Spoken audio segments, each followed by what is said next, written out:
নবী দাউদ আলাইহিস সালাম যখন ইন্তেকাল করছিলেন তখন তার উম্মতরা ভেবেছিলেন ঠিক আছে একটা নবী যাচ্ছে আবার একটা নবী আসবেন। সুলাইমান যখন ইন্তেকাল করছিলেন উম্মতরা ভেবেছিলেন একজন চলে যাচ্ছেন আবার একজন আসবেন। মুসা নবী চলে যাচ্ছিলেন, তারা বুকে পাথর বেঁধেছিল যে একজন চলে যাচ্ছেন আবার একজন নবী আসবেন। প্রিয় নবী মুহাম্মদুর রাসূলুল্লাহ সাল্লাল্লাহু আলাইহি ওয়াসাল্লাম তিনি ইন্তেকালের আগে বললেন নতুন কোন নবীর আগমনের বার্তা তিনি দিলেন না, বরং তিনি বার্তা দিলেন আনা খাতামান নাবিয়্যিন লা নাবিয়্যা বা'দি, আমি হলাম শেষ নবী, আমার পরে আর কোন নবী আসবে না। সাহাবীরা কান্নায় ভেঙে পড়লেন, ইয়া রাসূলুল্লাহ ইন্না কুন্না ফি জাহিলিয়াতিন ফাজাআনা আল্লাহু বিহাযাল খাইর ফাহাল বা'দা হাযাল খাইরি মিন শাররিন।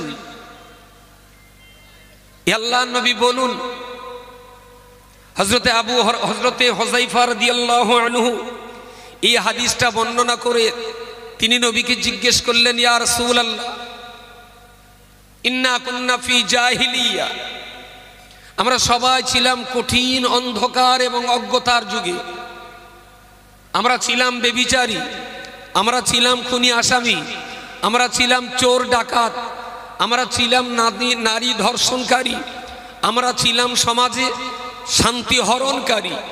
ইয়া রাসূলুল্লাহ আপনি এসেছিলেন, ইসলামের বার্তা দিয়েছিলেন, আপনার সেই ইসলামের বার্তা, আপনার সেই ডাকে জবাব দিয়ে আমরা ছিলাম জাহান্নামের কীট, আপনার ডাক দিয়েছিলেন, আপনার সেই ডাকের জবাব দেওয়ার কারণে আল্লাহ পাকের রহমতে আল্লাহ আমাদেরকে এই সুন্দর সুশীতল শান্তির ইসলামের ছাতার তলায় হাজির করিয়ে দিয়েছেন। বলুন সুবহানাল্লাহ। হুজুর আপনি চলে গেলে আমাদের উপায় কি হবে? আমরা ছিলাম তো জাহান্নামের পোকায় পরিণত হয়েছিলাম, আপনি আমাদেরকে সুন্দর জায়গার ব্যবস্থা করে দিয়েছেন, আপনার অবর্তমানে আমাদের উপায় কি হবে? ফাহাল বা'দা হাযাল খাইরি মিন শাররিন। ইয়া রাসূলুল্লাহ এই যে সুন্দর একটা ভালো সমাজে আছি, আজকে মদিনার রাস্তাঘাটে মদের ব্যারেল রাখলে খাওয়ার মানুষ হয় না, আজকে মদিনার বাড়ির দরজা খুলে রাখলে সেই ঘরে ঢোকার মতো কোনো চোর পাওয়া যায় না, আজকে মদিনার রাস্তাঘাটের পাশে কোন অষ্টাদশী যুবতীকে শুইয়ে রাখলেও সারা রাত কেটে যাবে, ওই মহিলাকে ধর্ষণ করার মতো কোনো যুবক পাওয়া যায় না। ইয়া রাসূলুল্লাহ ইয়া হাবিবাল্লাহ যে সমাজ এত হিংসা, এত জিজ্ঞাসা, এত চুরি, এত ডাকাতি, এত খুন, এত রাহাজানি, এত মারামারি আর এত কাটাকাটিতে ডুবেছিল, আপনার পবিত্র চরণ ধুলির বরকতে সেই সমাজ আর এত শান্তি, এত শান্তি, এত শান্তি। ফাহাল বা'দা হাযাল খাইরি মিন শাররিন। ইয়া রাসূলুল্লাহ বলুন এই শান্তির পরে আর কি কোনো অশান্তি হবে? রাসূল জিজ্ঞেস করলেন ব্যাপারটা কি? বললেন ইয়া রাসূলুল্লাহ সেই অশান্তির যুগ পর্যন্ত যদি আমি বেঁচে থাকি তাহলে আমার করণীয় কর্তব্যটা আপনার কাছ থেকে জেনে নেব। বলুন সকলে সুবহানাল্লাহ। তাই জানতে চাচ্ছি এই ভালোর পরে কি আর কোনো খারাপ আসবে? রাসূলুল্লাহ বললেন না, এরপরে আবার একটা খারাপ জমানা আসবে। আল্লাহ নবী সাহাবী হুযায়ফা রাদিয়াল্লাহু আনহু প্রিয় নবীকে দ্বিতীয়বারের জন্য প্রশ্ন করে বললেন ফাহাল বা'দা যালিকা শাররি মিন খাইরিন। ইয়া রাসূলুল্লাহ ইয়া হাবিবাল্লাহ এখন ভালো আছি, এরপরে আপনি বললেন খারাপ হবে, ওই খারাপের পরেতে আবার কি কোনো ভালো জমানা আসবে? রাসূলুল্লাহ বললেন নাম, হ্যাঁ ওই খারাপের পরেতে আবার একটা ভালো জমানা আসবে। ওয়ালাকিন্না কিন্তু অফিহি দাখানুত, কিন্তু ওর ভিতরে থাকবে একটা কুয়াশা, একটা ধোঁয়াচ্ছন্ন ভাব, একটা কুয়াশাচ্ছন্ন ভাব। নবী আমার সাহাবীদেরকে লক্ষ্য করে বললেন ইয়া আমার প্রিয় সাহাবী ওই দিন একটু ধোঁয়াশা অবস্থা থাকবে, আসল ইসলামটা সরাসরি তোমরা দেখতে পাবে না, একটু কুয়াশা মতন ভাব থাকবে। লা ইস্তান্নুনা বিগাইরি সুন্নতি ওয়া লা ইয়াহদুনা বিগাইরি হিদায়াতি। আমি রাসূলুল্লাহ যেমন ভাবে হিদায়াতের রাস্তা দেখিয়েছিলাম, ওই জমানার মানুষেরা তারা আমার মতো করে হেদায়েতে জামানা দেখাবে না, ওদের ভিতরে একটা কঠিন অন্ধকারাচ্ছন্ন ভাব থাকবে। ইয়া রাসূলুল্লাহ, ইয়া হাবিবাল্লাহ, ওই দিনের এত পরিস্থিতি কেন খারাপ হবে?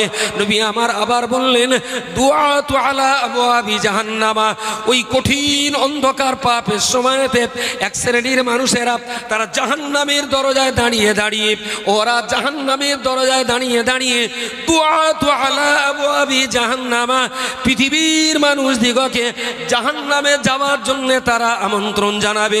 সাহাবী আরজ করে বললেন, ইয়া রাসূলুল্লাহ, ইয়া হাবিবাল্লাহ, সিফুহুম লানা, সিফুহুম লানা, যারা জাহান্নামের দরজায় দাঁড়িয়ে পৃথিবীর জনগণকে জাহান্নামে যাওয়ার জন্য ডাক দিতে থাকবে, ইয়া রাসূলুল্লাহ, তাদের অবস্থা কেমন হবে, তাদের চরিত্র কেমন হবে, তাদের দেখতে কেমন হবে? ইয়া রাসূলুল্লাহ, ইয়া হাবিবাল্লাহ, ওই কঠিন দিন পর্যন্ত যদি আমি বেঁচে থাকি, তাদের চরিত্র আপনার কাছ থেকে জেনে নিয়ে আমি তাদের থেকে দূরে থাকার চেষ্টা করব।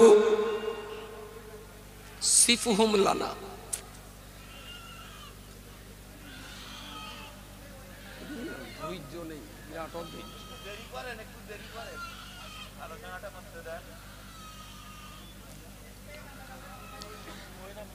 ক্বালা সিফুহুম লানা, সাহাবী বললেন, হুজুর, যারা জাহান্নামের দুয়ারে দাঁড়িয়ে মানুষদেরকে জাহান্নামে যাওয়ার জন্য আমন্ত্রণ জানাবে, তাদের চরিত্র একটু বলে দিন, আমি যেন চিনতে পারি তারা কারা।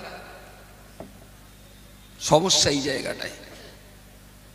প্রিয় নবী মুহাম্মদুর রাসূলুল্লাহ সাল্লাল্লাহু আলাইহি ওয়াসাল্লাম অশ্রু সজল চোখে বিরাট কষ্টের সঙ্গে বলেছিলেন, এ আমার প্রিয় সাহাবী, শোনো শোনো, যারা জাহান্নামের দরজায় দাঁড়িয়ে পৃথিবীর মানুষ দিগকে জাহান্নামে যাওয়ার জন্য ডাক দিতে থাকবে, আমি রাসূল বলছি, তাদের চরিত্র ব্যাখ্যা করে বলছি, হুম মিন জিলদাতিনা, হুম মিন জিলদাতিনা ওয়া ইয়াতাকাল্লামুনা বিআলসিনাতিনা। ওগো আমার প্রিয় সাহাবী, শোনো শোনো, সেই কিয়ামতের পূর্ব সময় যারা জাহান্নামের দুয়ারে দাঁড়িয়ে পৃথিবীর মুসলমানদেরকে জাহান্নামে যাওয়ার জন্য ডাক দিতে থাকবে, হুম মিন জিলদাতিনা, আমি রাসূলুল্লাহ, আমার গায়ে যেমন পোশাক রয়েছে তাদের গায়েও আমার মতো পোশাক থাকবে। সমস্যা এই জায়গাটায়। নিশ্চয়ই কখনো না কখনো শুনেছেন, কিয়ামতের পূর্ব যুগে হাতের তালুতে জ্বলন্ত কাঠকয়লা রাখলে যতটা কষ্ট হবে, কিয়ামতের পূর্ব জমানায় ঈমান বাঁচানোটা তার চাইতে বেশি কষ্টের হবে। শুনেছেন কখনো? নিশ্চয়ই। সে জমানা খুব বেশি দূরে নেই। রাসূল বললেন, একদল মানুষ জাহান্নামের চৌকাঠে দাঁড়িয়ে মানুষদেরকে জাহান্নামে নিয়ে যাওয়ার ডাক দিতে থাকবে। সাহাবী বললেন, সিফুহুম লানা, তাদের চরিত্র কি হবে? নবী বললেন, হুম মিন জিলদাতিনা, আমার গায়ে যেমন নবিয়ানা পোশাক রয়েছে তাদের গায়েও আমার মতো নবিয়ানা পোশাক থাকবে। ওয়া ইয়াতাকাল্লামুনা বিআলসিনাতিনা, আমি নবী আমার জবান দিয়ে যেমন ভালো কথা বলি, তারাও তাদের জবান দিয়ে আমার মতন সুন্নতের কথা বলবে। সাহাবী হতবাক হয়ে গেলেন, ইয়া রাসূলুল্লাহ, এই কঠিন জামানা পর্যন্ত যদি আমি বেঁচে থাকি, আমি সেদিন কি করব? আমার উপায় কি? আপনি তো বলছেন ও জাহান্নামের দিকে ডাক দেবে, কিন্তু আপনার মতো জামা পরে আপনার মতো বুক দিয়ে যখন কথা বলবে, তখন তো আমি ভাবতেই পারবো না যে এ লোকটা আমাকে জাহান্নামে নিয়ে যাবে। আমি তো ধোঁকা খেয়ে যাব। হুজুর, ওই জমানা পর্যন্ত যদি আমি বাঁচি, তাহলে আপনি বাঁচার জন্য আমাকে কি পরামর্শ দেবেন? আল্লাহ নবী, আল্লাহর হাবিব মুহাম্মদুর রাসূলুল্লাহ সাল্লাল্লাহু আলাইহি ওয়াসাল্লাম তখন সাহাবীকে লক্ষ্য করে বললেন, তানজামু জামাতাল মুসলিমিনা ওয়া ইমামাহুম। ও আমার প্রিয় সাহাবী, আমি রাসূল তোমার জন্য বলছি, ওই কঠিন জমানা পর্যন্ত তুমি যদি বেঁচে থাকো, তাহলে তোমার জন্য বললাম, ওই জমানাতে তুমি তোমার চারিপাশে লক্ষ্য করে দেখবে, তানজামু জামাতাল মুসলিমিন, মুসলমানদের একটা বড় জামাতকে তুমি অনুসরণ করবে। জোরে সরে বলুন সুবহানাল্লাহ। নারে তাকবীর, নারে তাকবীর। জিম মিম আইন বলতে জামা, জামাতের মানে জমাতে নামাজ পড়েন, তার মানে এক দল, দলবদ্ধ হয়ে নামাজ পড়া, তাই না? জামাতে নামাজ পড়া মানে দলবদ্ধভাবে নামাজ পড়া। জামাত মানে হলো দল। তালজামু জামাআতাল মুসলিমিন, রাসূলুল্লাহ বললেন সেই কঠিন সময়ে তুমি যদি নিজে বাঁচতে চাও, তাহলে বিক্ষিপ্ত প্রক্ষিপ্ত এ একজন ও একজন সে একজন কে একজন বিক্ষিপ্ত কারোর সঙ্গে মিশো না। তালজামু জামাআতাল মুসলিমিন, তুমি সেই দিন মুসলমানদের একটা বড় জামাতকে অনুসরণ করবে। ওয়া ইমামাহুম, এবং সেই জামাতের সেই দলের ইমাম যে ঘোষণা দেবেন সেই ঘোষণা অনুযায়ী তুমি তোমার জীবন পরিচালনা করবে। বলুন সকলে সুবহানাল্লাহ সুবহানাল্লাহ। যে আল্লাহর হাতে আমার জান, সে আল্লাহর শপথ করে বলছি, যদি আমরা দলবদ্ধ না হতাম, যদি দলবদ্ধ না হতাম, ইসমাইল তার বক্তব্যের পরে কোন মাদ্রাসায় কবি ছেলে সওয়াব বলতে বলতে গুলিয়ে ফেলছিল। গুলিয়ে ফেলতেই হবে, গুলিয়ে ফেলতেই হবে। আপনাকে দিলেও আপনি গুলিয়ে ফেলবেন। একটার পর একটা বলতে গেলে অনেক সময় লাগবে। পুরো আধ ঘন্টা যাবে বিজ্ঞাপন দিতে, যা প্রতিষ্ঠান পর পর পর পর। আমি জানি এর ভিতরে কিছু মুখ আছে যাদেরকে আমাদের প্রতিষ্ঠানগুলোর অধিকাংশ প্রতিষ্ঠানে আমরা তাদের দেখি, আমরা দেখি তারা যায়। প্রিয় শ্রোতা মণ্ডলী, রাসূলুল্লাহর এই হাদিসটা 2022 সালে নয়, আজ থেকে 38 বছর আগে, আজ থেকে 38 বছর পূর্বে মরহুম মগফুর হাফেজ শামসুর রহমান সাহেব তিনি এই স্বপ্ন দেখেছিলেন যে কঠিন পাপের যুগে মানুষ যেদিন দিক ঠিক করতে পারছে না, সেই দিনে যদি মানুষকে ঠিক রাখতে হয়, কোরআন হাদিস ইজমা কিয়াসের উপরে মানুষের পাকে যদি মজবুত রাখতে হয়, আল্লামা রুহুল আমিনের কিতাবের উপরে, ফুরফুরা পিসাব কিবলাত তরিকাতের উপরে যদি কোরআন হাদিস ইজমা কিয়াসের উপরে যদি ঠিক রাখতে হয়, তাহলে এই মানুষটাই 38 বছর আগে ভেবেছিলেন এদেরকে একটা জামাতবদ্ধ না বাঁধতে পারলে এরা ছন্ন ছাড়া হয়ে ঈমান যোদ্ধাদের হাতে পড়ে যে এরা ঈমান আমান ধ্বংস করে দেবে। তাই তিনি এক গ্রাম থেকে আর এক গ্রাম, এক প্রান্ত থেকে আর এক প্রান্ত পর্যন্ত সাইকেলে চড়ে চড়ে মানুষকে কোরআন এবং হাদিসের উপরে দলবদ্ধ করার প্রয়াস চালিয়েছিলেন। নিশ্চয়ই গত বৎসরের এই মজলিসে তাকে এই স্টেজে বসা অবস্থায় অনেকে দেখেছিলেন। রজব আলী পরের দিন আমার বলছে, জানেন আমি ঘুরতে ঘুরতে হঠাৎ দেখি, রজব আলীর ভাষা বলছে, হঠাৎ দেখি শামসুর রহমান হুজুর ওই পেছনে একটা চটে বসে রয়েছে। আমি গিয়ে ধরেছি, আমি হুজুর আপনি এখানে কেন? তা বলতেছে, রজব আলী অস কোরিয়ারটা মজা হয় আর অস শুনে তার চেয়ে মজা হয়। বলছে তোমার আওয়াজ করছো, আমার শুনতে খুব ভালো লাগছে। রজব আলী আবার ওখান থেকে জোর করে টেনে স্টেজে নিয়ে আসে। আজকে সে মানুষটা আর আমাদের মাঝে নেই, কিন্তু আমি বিশ্বাস করি কাজের মানুষ যারা নিয়ত, ইখলাস, একাগ্রতা আর লিল্লাহিয়াত যদি ঠিক থাকে, কাজের মানুষরা জ্যান্ত থেকে যতটা কাজ করতেন তারা মরে যাওয়ার পরেও তাদের কাজ ডবল ট্রিপল গুণে দ্রুত গতিতে আরো বাড়তেই থাকে। বলুন সকলে সুবহানাল্লাহ। প্রিয় শ্রোতা মণ্ডলী, অল ইন্ডিয়া সুন্নাতুল জামাতের এই বিরাট কর্মকাণ্ড, এডুকেশন নিয়ে যে লড়াই, যে সংগ্রাম আমরা চালিয়ে যাচ্ছি।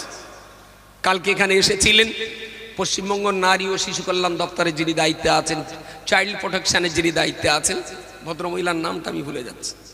তো রাজ্য সরকারের একজন পদস্থ বড় অফিসার, একজন মহিলা, আমার নারী কল্যাণ দপ্তরের তিনি একজন কর্মকর্তা। তা আমাদের যেহেতু নারী শিক্ষা প্রতিষ্ঠান, তো শাহনুর ভাই খুব লড়াবেড়া করে, খুব সুদেশনার পরে কি একটা আছে, যাক ওনার টাইটেলটা বলে যায় সুদেশনা। তো শাহনুর ভাই খুব চেষ্টা চরিত্র করে ওনাকে এনেছেন।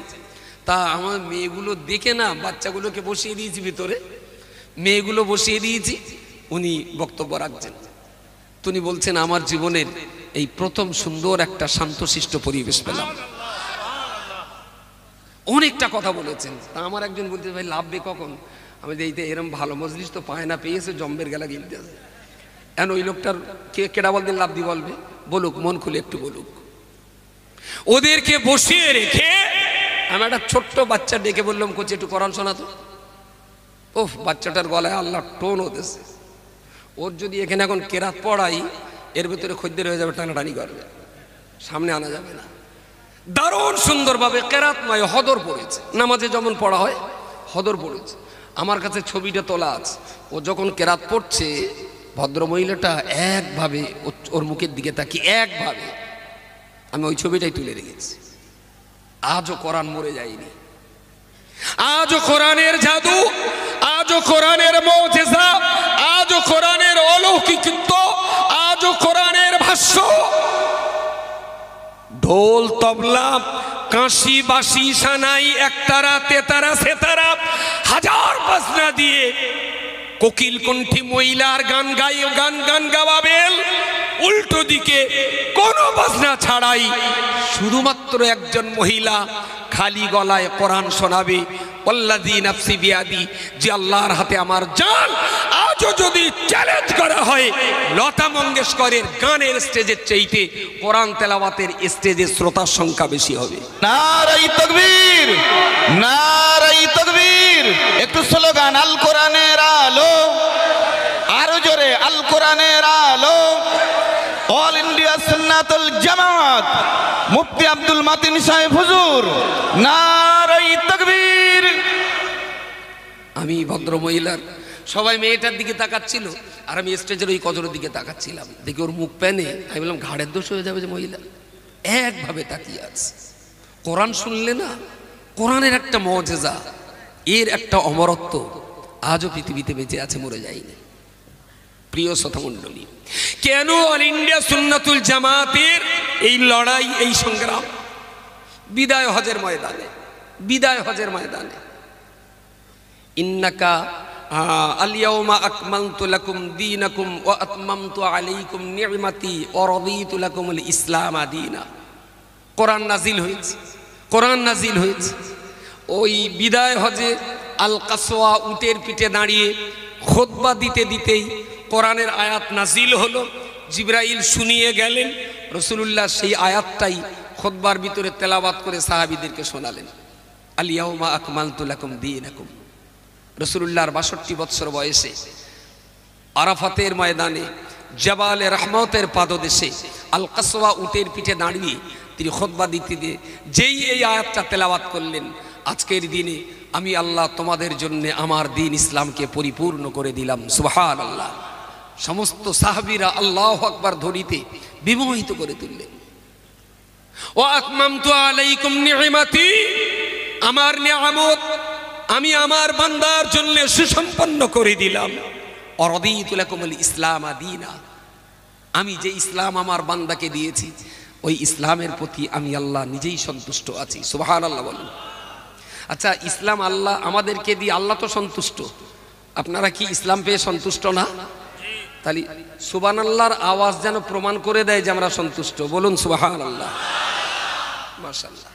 সমস্ত সাহাবীর আনন্দে আত্মহারা। আরাফাতের 1,20,000 সাহাবী, তার ভিতরে কিছু নারীও ছিলেন, অধিকাংশ পুরুষ। আল্লাহু আকবার ধ্বনিতে আনন্দে সবাই আত্মহারা।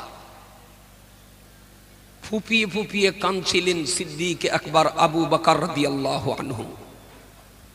সাহাবী আলী এসে নালিশ করলেন, ইয়া রাসূলুল্লাহ, কোরআনের যে আয়াতটা শুনে সবাই আনন্দে আত্মহারা, সেই আয়াতটা শুনে আপনার সাহাবী আবু বকর খুব কাঁদছে, খুব কাঁদছে। ডাকো আবু বকর। খুতবা শেষে ডাকা হলো। বললেন, আপনি কাঁদছেন কেন? এত কাঁদছেন কেন? বলছেন, ইসলাম পরিপূর্ণ হয়ে গেছে। তাহলে ইসলাম পরিপূর্ণ হয়ে গেছে, এটা তো এই কথা শুনেই তো সবাই আনন্দ করছে। ইসলাম পরিপূর্ণ হয়েছে এ কথা শুনে তো সবাই আনন্দ করছে, আর আপনি কাঁদছেন। বললেন, ইয়া রাসূলুল্লাহ, ইয়া হাবিবাল্লাহ, আল-ইয়াওমা আকমালতু লাকুম দীনাকুম। আল্লাহ পাক যখন নিজেই ঘোষণা করেছেন ইসলাম পরিপূর্ণ হয়েছে, ওয়া আতমামতু আলাইকুম নি'মাতি, আল্লাহ পাকের নিয়ামত যখন পরিপূর্ণ করে দিয়েছেন, ইয়া রাসূলুল্লাহ, ইয়া হাবিবাল্লাহ, আল্লাহ পাক যে জন্য আপনাকে দুনিয়াতে পাঠিয়েছিলেন, আপনার কাজ নিঃসন্দেহে আজকে খতম হয়ে গেল। আর আপনার কাজ যখন খতম হয়ে গেছে, আল্লাহ পাক নিঃসন্দেহে আপনাকে দুনিয়াতে আর বেশি দিন রাখবেন না। বলে, এই জন্য আমি কাঁদছি। দিন পূর্ণ হয়েছে, এটা তো আনন্দের কথা, কিন্তু এর অপর পৃষ্ঠে আমি দেখতে পাচ্ছি যে আপনি খুব তাড়াতাড়ি বিদায় নেবেন, কারণ আপনার কাজ যখন শেষ আল্লাহ আপনাকে তুলে নেবেন, সেই জন্য কাঁদছি। রাসূলুল্লাহ আবু বকরের চোখের পানি মুছিয়ে মাথায় পিঠে বুকে হাত বুলিয়ে বললেন, দুশ্চিন্তার কোনো কারণ নেই। তারাকতু ফীকুম আমরাইন। সুবহানাল্লাহ বলেন, জোরে সুবহানাল্লাহ বলেন। তারাকতু ফীকুম আমরাইন।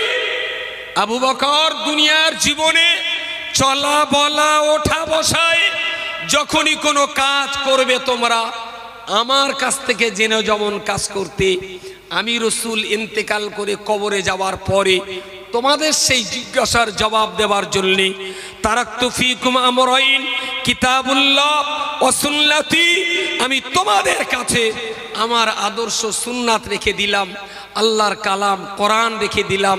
যে কথাগুলো আমাকে জিজ্ঞেস করতে ওই কথাগুলো কোরআন আর হাদিসকে জিজ্ঞেস করলেই তোমাদের সব সমস্যার সমাধান আল্লাহ মিলিয়ে দেবেন। সুবহানাল্লাহ। আবু বকর কান্নাকাটি করার কোনো কারণ নেই।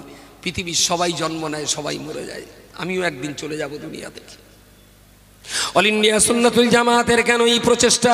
আল্লাহর বান্দা মনে রাখুন, নবী মুহাম্মদুর রাসূলুল্লাহ সাল্লাল্লাহু আলাইহি ওয়াসাল্লাম তিনি ইন্তেকাল করার পূর্বে আমাদের বাঁচার জন্য, আমাদের ঈমান বাঁচাবার জন্য, ইসলামের খিদমতের জন্য, মুসলিম কমিউনিটির জাতীয় ঐতিহ্য রক্ষা করার জন্য নবী মুহাম্মদুর রাসূলুল্লাহ সাল্লাল্লাহু আলাইহি ওয়াসাল্লাম দুনিয়ার জীবনে বেঁচে থাকাকালীন কোনো ব্যক্তিকে তিনি দেখিয়ে যান নাই যে আমার মরণের পরে তুমি এই লোকটার আঁকড়ে ধরবে, বরং রাসূলুল্লাহ বলেছেন আমার ইন্তেকালের পরেতে তোমাদের জন্য কোরআন আর হাদিস লিখে গেলাম।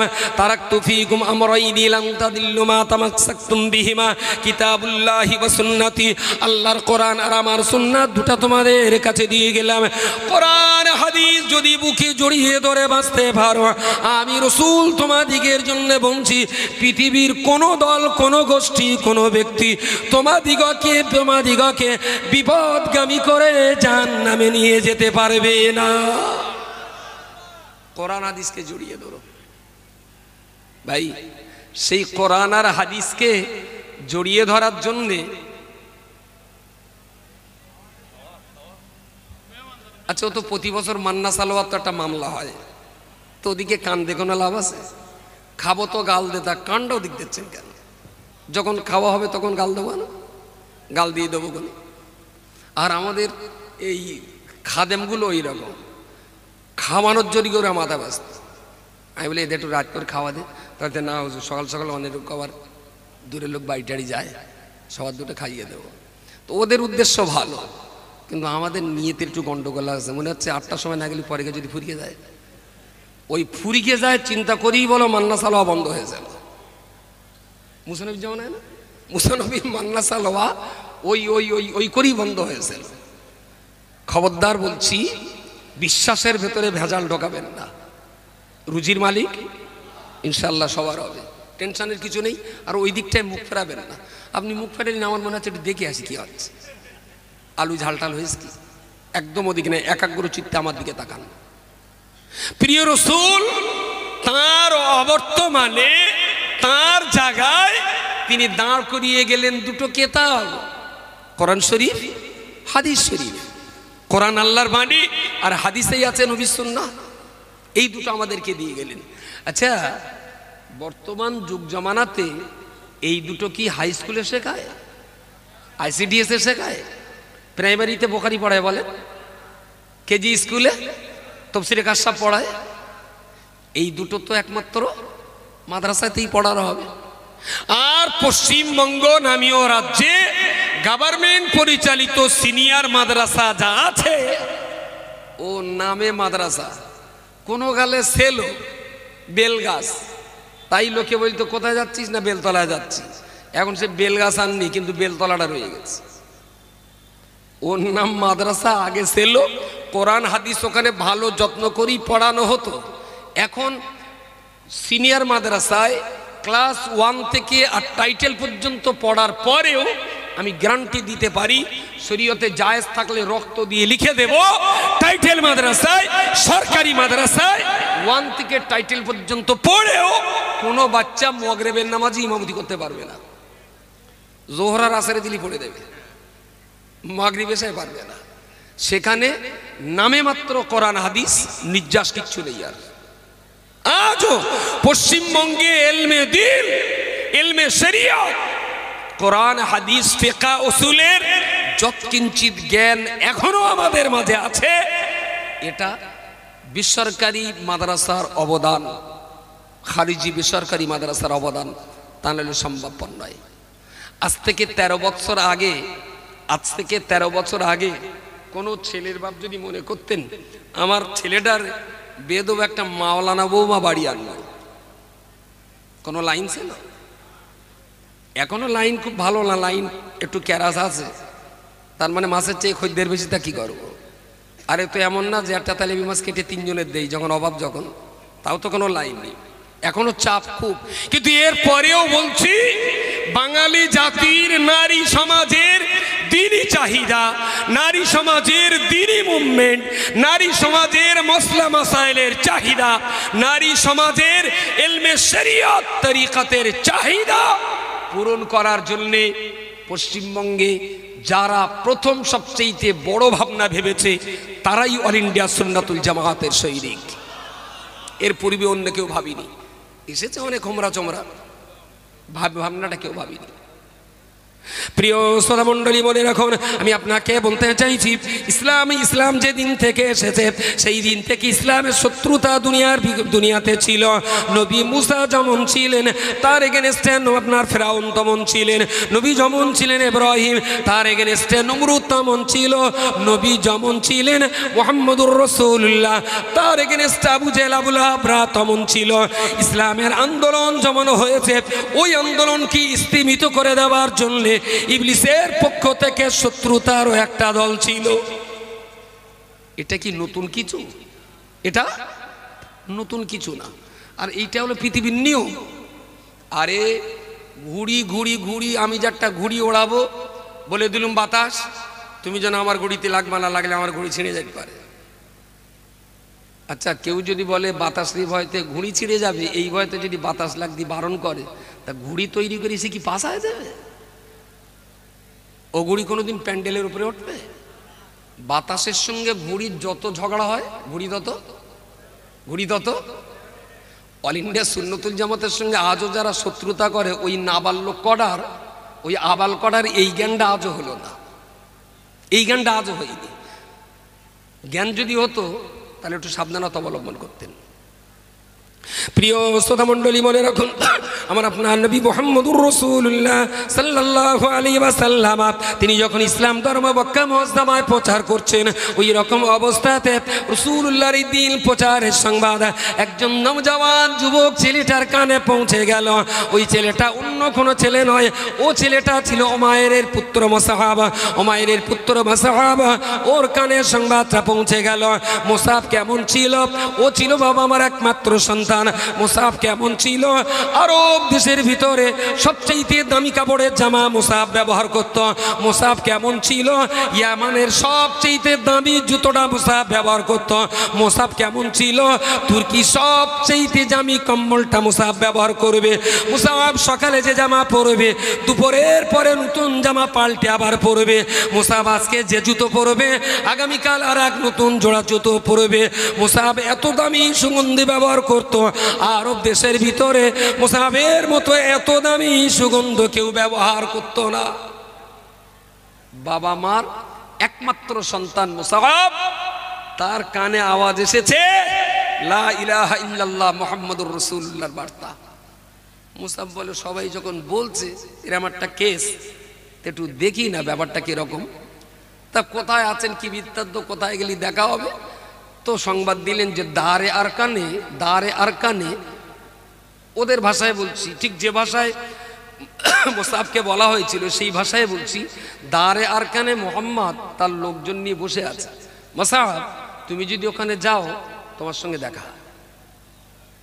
মুসআব বিন উমাইর ওখানে যেও দেখলেন, হ্যাঁ সবাই আছে, সেই সঙ্গে মোহাম্মদও আছে। মুসআব বিন উমার ওখানে যে বললেন, আচ্ছা আপনি যে একটা নতুন ধর্মের কথাবার্তা বলছেন, কেসটা কি? নবী বললেন, না ধর্মটা নতুন না, ধর্ম পুরাতন। আদম নবী প্রচার করতেন এই ধর্ম। তা কি এটা? তার রাসূলুল্লাহ কোরআনের আয়াত তেলাওয়াত করে শোনালেন। কোরআনের আয়াত তেলাওয়াত করে শোনালেন। মুসআব শুনলেন। প্রিয় রাসূল সাল্লাল্লাহু আলাইহি ওয়াসাল্লাম মুসাআবের বুকে হাতটা আস্তে করে আলতো করে মালিশ করে বললেন, মুসাআব, আমি যা তেলাওয়াত করেছি এইটা শুনে তোমার অন্তর কি ঠান্ডা হয়েছে? পরিণত বয়সে মুসাব বিন উমায়ের বলেছিলেন, প্রিয় নবী মুহাম্মদুর রাসূলুল্লাহ কোরআন শুনিয়ে যেদিন আমার বুকে হাত মালিশ করে দিয়েছিলেন, আমি জানি না জান্নাতের ভিতরে কত শান্তি, তবে সম্ভবত আমি ওই দিন জান্নাতের চেয়েও বেশি শান্তি অনুভব করেছিলাম। সুবহানাল্লাহ। তখনও পর্যন্ত মুসাব কলমা পড়েনি, কিন্তু যাওয়া আসা করছেন, কোরআন শুনতে যাচ্ছেন। প্রতিদিন যখন মুসাব বিন উমায়ের রাসূলুল্লাহর দরবারে যাওয়া আসা করছেন, এই রকম অবস্থাতে মুসাব বিন উমায়ের একটা টাইমে রাসূলুল্লাহর হাতে ঈমানের কলমা পড়ে নিয়েছেন। মুসাব জীবনের চেয়ে বেশি ভালোবাসে তার মাকে, তার একমাত্র মা, তার একমাত্র সন্তান, তার মা জীবনের চেয়ে বেশি ভালোবাসে তার সন্তানকে। মুসাব কলমা পড়েছে, বাড়িতে যে মাঝে মাঝে মাকে গল্প করে, ও মা শোনো শোনো, আমাদের এই শহরে, আমাদের এই মক্কাতে একজন মানুষ ভালো একটা ধর্মের কথা বলে, সে বলে লা ইলাহা ইল্লাল্লাহ। ও মা, তুমি কি একটা বারের জন্য ওই মানুষের সঙ্গে সাক্ষাৎ করবে? মুসাইবের মা বলল, বেটা, কোনোদিনের জন্য ওই কথা আমাকে শোনাবি না। আমি তোর বাপ দাদার যে ধর্ম আমার কাছে রয়েছে, আমি জন্ম জন্মান্তরেও কোনোদিন পিতৃপুরুষের সেই ধর্ম কখনো ত্যাগ করব না। মুসাব বিন উমার বলছেন যে আমি মাকে যে ইসলাম কবুলের সংবাদ দেব, কিন্তু কোনো পরিস্থিতি পাচ্ছি না। মাকে একটু আধ শোনাচ্ছি, কিন্তু মা একেবারে 100 বিরোধী, কোনো দিক দিয়ে নমনীয়তা নেই।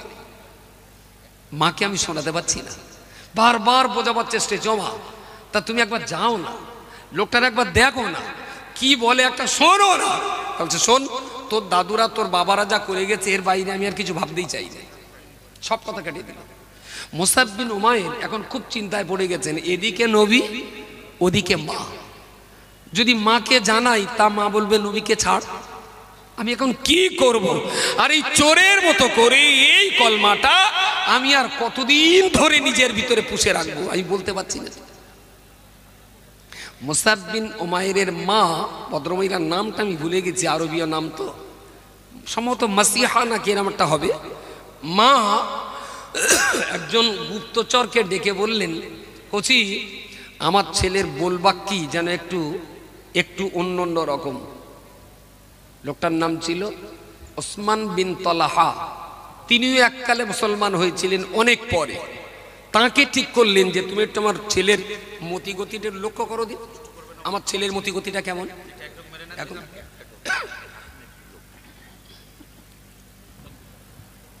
সবাই একটু আওয়াজ দেন তো, নারাই তাকবীর, আর একটু জোরে নারাই তাকবীর। সত্যি আপনারা ভালোবাসার মানুষ, কিন্তু দুঃখ হচ্ছে আমি চতুর্দিকে তাকিয়ে আমরা যা দেখতে পাচ্ছি, অন্তত যেন মনে হচ্ছে কয়েক হাজার মানুষ দাঁড়িয়ে আছেন, কিন্তু এত বড় ময়দান, তারপরেও আর জায়গা দেওয়া যাচ্ছে না। আমি আপনাদের কাছে একটুখানি অনুরোধ করছি, অনেক আলেম বসে আছেন, হুজুর ওয়াজ করছেন, সবাই হাফ ফুট করে একটু এগিয়ে আসবেন। অনেকেই নেই, তারপরেও বলছি হাফ ফুট জায়গা নেই, তারপরেও বলছি, দেখুন চতুর্দিকে, সত্যি এটা একটু কষ্ট লাগে। আল্লাহর মেহেরবানি, কথা বলা মাত্রই শুনছেন, একটু একটু এগিয়ে আসেন। এই জায়গাটায় কত মানুষ যারা পিছন থেকে দেখতে পাচ্ছে না। আর অনুরোধ করব, যারা ভিতরে প্রবেশ করছেন মাঝে মধ্যে 2-1 2-5 জন, আপনারা ভিতরে আর প্রবেশ করেন না। বসার জায়গা তো দূরের কথা, পা রাখার জায়গাটাও নেই। এজন্যে যারা বিশেষত ধারের দিকে আছেন, একটু যদি এই দিকটা সরে আসেন, এধারে যারা যদি এই দিকটা একটু সরে আসেন, আল্লাহর মেহেরবানি আরও হয়তো 200-500 হাজার মানুষ বসতে পারবে। একটু ভিতরে ঢুকুন, হুজুর খুব গুরুত্বপূর্ণ আলোচনা রাখছেন। আমি অত্যন্ত বেদনার সাথে বলছি, জায়গা দিতে পারিনি আমরা। এত বড় ময়দান আল্লাহ তার বান্দাদেরকে দিয়ে ভরে দিয়েছেন, একে অপরকে একটু সুযোগ করে দেন। একটু আওয়াজ দেন নারাই তাকবীর, আর একটু দিল খুলে আওয়াজ দেন নারাই তাকবীর। প্রিয় শ্রোতা মণ্ডলী, তো মুসাব বিন উমায়েরকে তার মতিগতি লক্ষ্য করার জন্যে ওসমান বিন তলহাকে গোয়েন্দা ঠিক করে দেওয়া হলো। একদিন, দুদিন, 3 দিন, 4 দিন রাসূলুল্লাহর কাছে আসা যাওয়া করার কারণে ওসমান বিন তলহা, খবরদার যেন মনের ভুলেও একবারও বলবেন না যে আমি ওসমান গনির কথা বলছি, সেটা ওসমান বিন আফফান, আর এটা ওসমান বিন তলহা অন্য ব্যক্তি। তিনি ওর মার কাছে যে বলে গেছে, তোমার এই বিরাট ঐশ্বর্য, তোমার এই বিরাট অর্থবিত্ত ঘর বাড়ি জমি জায়গা সব শেষ হয়ে গেল। কেন? তা বলছে তোমার একমাত্র বেটা মুসআব বিন উমাইর, তিনি কিন্তু ইসলাম কবুল করেছেন। মাকে একদম ডাইরেক্ট যে বলা। মুসআব বিন উমার খবর রাখেন না, যথারীতি মুসআব বিন উমাইরের আম্মা জান ওই রকম সময় করলো কি, উতবা সাহেবা, ওতায়বা, ওলিদ, আবু সুফিয়ান, আবু জাহাল ওদেরকে নিজের বাড়িতে ডাকলো। মক্কার সম্ভ্রান্ত বড় বড় সম্মানিত ব্যক্তি যারা, ওদেরকে নিজের বাড়িতে ডাকলো। এমন সময়তে মুসআবকে ঘরের ভিতর থেকে ডেকে এনে এই সম্ভ্রান্ত এই সম্মানিত মানুষদের সামনে মুসআবের আম্মা মুসআবকে লক্ষ্য করে বলল, বাবা আমি শুনেছি তুমি নাকি মুহাম্মাদের কলমা পড়ে নিয়েছো। সবার মুখ এক নজরে উনি দেখে নিলেন। দেখে দিয়ে উনি বললেন, মা এটা জানার জন্য আপনি তো আমাকে একা জিজ্ঞেস করলে পারতেন, এত লোক হাজির করলেন কেন? তা বলছে, না তোমার মাথা টাথা যদি বিগড়ে যায়, তোমার যদি পদস্খলন ঘটে থাকে, তোমার মাথা যদি বিগড়ে যায়, তো এদেরকে ডেকেছি তোমাকে একটু বোঝাবে তাই, আমি ওদেরকে ডেকেছি। বলছে, মা ধরুন আমি কলমা পড়েছি, আপনি এদেরকে একটু বলুন আমাকে বোঝাতে, বলুন। তা আবু জেহেল বোঝাতে লেগেছে। কচি জানো ওই যে লোকটাই কলমার কথা বলছে, ওই লোকটার না মাতামতি ঠিক নেই, ওই লোকটা না পাগল হয়ে গেছে। আর তুমি সেই পাগল লোকটার কাছে গেলে, মুসআব বিন উমাইর রাদিয়াল্লাহু আনহু আবু জেহেলের দিকে খুব তীর্যক ভাষায় তাকিয়ে বললেন, মুহাম্মদকে সাল্লাল্লাহু আলাইহি ওয়াসাল্লামের মতো একজন জ্ঞানী গুণী বিদগ্ধ পণ্ডিত, তিনি যা কথা বলেছেন তার কথাই প্রমাণ করে যে তামাম পৃথিবীতে একটাই যদি জ্ঞানী থাকে সেটাই হলো মুহাম্মদুর রাসূলুল্লাহ। আপনি কাকে পাগল বলছেন? সাহস কি আপনি মুহাম্মদকে পাগল বলেন? ওরা এক এক করে যে কজন বোঝালো, মুসআব বিন উমার তাদের সকলের সঙ্গে একাই লড়াই করে যাচ্ছে। সর্বশেষ সবকটা ধরাশায়ী, তাদের আর উত্তর দেওয়ার হিম্মত নেই। মুসআব বিন উমাইরের মা খুব আত্মসম্মানে লেগে গেল। যাদেরকে ডেকেছিলাম আমার কচিরে বোঝাবে, উল্টে আমার কচি তাদেরকেও, আমার বাড়ির মেহমান, ওদেরকেও বেইজ্জতি করলো। মুসআব বিন উমারের মা ঘরের ভিতরে ছিল, সঙ্গে সঙ্গে ছুটে এসে সটাল মুসআব বিন উমারের গালে একটা চড় মারল। এক চড়ের ধাক্কায় সন্তান সামনে পড়ে গেল। মুসআব বিন উমাইর হঠাৎ করে তিনি মেঝেতে পড়ে গেলেন। লোকজনকে ডেকে বললেন, আমার ছেলেকে ঘরের ভিতরে বন্দি করে দাও, ওর হাত পা বেঁধে দাও, ঘরের ভিতরে বন্দি করে দাও। মুসআব বিন উমারের আম্মা চারজন মানুষকে পাহারা দেওয়ার জন্য, 4 জন মানুষকে দরজার সামনে পাহারা দেওয়ার জন্য রাখলেন। মুসআব বিন উমার ঘরের বাইরে বেরোতে পারবে না, ওকে ঘরে গোসল করতে হবে, ঘরের ভিতরে তাকে খেতে হবে, ঘরে পেশাব করতে হবে, ঘরের ভিতরে তাকে পায়খানা করতে হবে। মুসআব বিন উমারকে তার মা নিজের ইচ্ছায় সম্পূর্ণ বন্দী করে দিল। তখনও পর্যন্ত মুসআব বিন উমাইর মায়ের এগেনস্টে উল্লেখযোগ্য কোনো পদক্ষেপ নিচ্ছেন না। এটা যে মা, এটা তো মা আমাকে যা করে করুক, আমি মার বিরুদ্ধে কোনো পদক্ষেপ নেব না, তবে আমি চেষ্টা চালিয়ে যাব জীবনের শেষ দিন পর্যন্ত আমার মাকে জাহান্নাম থেকে বাঁচাবার চেষ্টাটা আমি চালিয়ে যাব। সুবহানাল্লাহ, সুবহানাল্লাহ। যে মা সন্তানের গালে থাপ্পড় মারে, সেই থাপ্পড়কে পড়ার পরেও সে বেটা তখনও ভাবে মা আমাকে মারলেও আমি মাকে জ্বলন্ত আগুন থেকে বাঁচাবার লড়াই চালিয়ে যাব। দ্যাট ইজ মুসলিম। এদের নাম মুসলমান। পাক্কা 4 বৎসর এক ঘরে বন্দি রেখে দেওয়া হলো। পৃথিবীর আলো বাতাস মুসআব বিন উমারকে দেখতে দেওয়া হলো না। হাতে পায়ে ঘা হয়ে গেল দড়ি বাঁধার কারণে। ওর মা একদিন জানলা দিয়ে দেখে খুব দরদ হলো, যদি হোক ছেলেটা তো আমার, এত কষ্ট দিচ্ছে আমি। যারা চৌকিদার পাহারাদার ছিল ওদের বললো ওর কচির হাতে পার বাঁধনগুলো একটু খুলে দাও, হাতে পার বাঁধন একটু খুলে দাও। তোরা যে খুলে দিল। ঠিক সেই সময় চলছিল মক্কার বেদিনদের জুলুম অত্যাচার এত বেড়েছিল, রাসূলুল্লাহ সাহাবীদের সম্ভবত 160-65 জনের একটা টিম মক্কা থেকে আবিসিনিয়াতে হিজরত করার জন্য তখন সলা পরামর্শ চলছিল। যেই মক্কায় এত জুলুম এত অত্যাচার, চল দেশ ছেড়ে দিয়ে ইসলাম নিয়ে বিদেশের মাটিতে থাকে। এই আলোচনা যখন চলছে আবিসিনিয়া হিজরতের, ঠিক সেই রকম সময়ে মুসআব বিন উমাইরের মায়ের দয়া হলো বাঁধনটা খুলে দেওয়ার। যেদিন এই বাঁধন খুলে দেওয়া, রাতের অন্ধকারে মুসআব বিন উমাইর সেই রাত্রিতেই তাদের চোখে ধুলো দিয়ে অন্ধকারে গুটি গুটি পায়ে হেঁটে হেঁটে মুসলমানদের জামাতের সঙ্গে মিশে গেছেন। বলুন সুবহানাল্লাহ।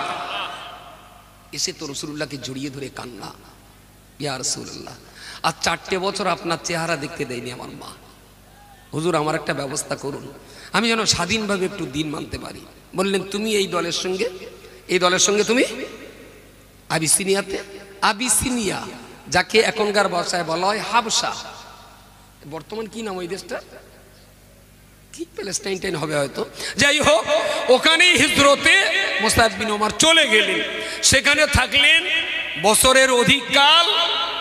একটা টাইমে উনি আবার ওখান থেকে ফিরে এলেন। মুসআব বিন উমাইরের মা ভাবলেন ইসলাম ভালো লাগেনি বলে আমার ছেলে বোধহয় আমার ঘরে ফিরেছে, আমার ছেলে আমার ঘরে ফিরেছে।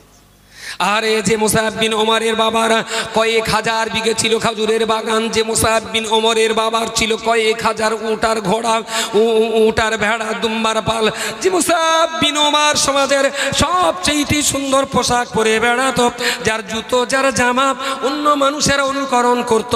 মুসআব বিন উমাইর যেমন দেখতে শুনতে অত্যন্ত সুপরস, তেমন সুন্দর পোশাক, তেমন সুন্দর জুতো আর তেমন দামি খুশবু ছাড়া মুসআব বিন উমাইর কখনো বাজার ঘাটে যাইতো না। আজকে সেই মুসআব বিন উমাইর একটা ছেঁড়া তালি মারা জামা গায়ে, একটা ছেঁড়া তালি মারা জামা গায়ে আবিসিনিয়া থেকে মক্কায় ফিরে রাস্তাঘাটে এখানে সেখানে রাত্রি যাপন করে। মা শুনে মার মনে একটু দয়া হয়েছে, যদিও সন্তানটা আমার। একদিন খোঁজে খোঁজে গিয়ে দেখে রাস্তার ধারে ধুলোবালির উপরে মুসআব বিন উমর পড়ে আছে।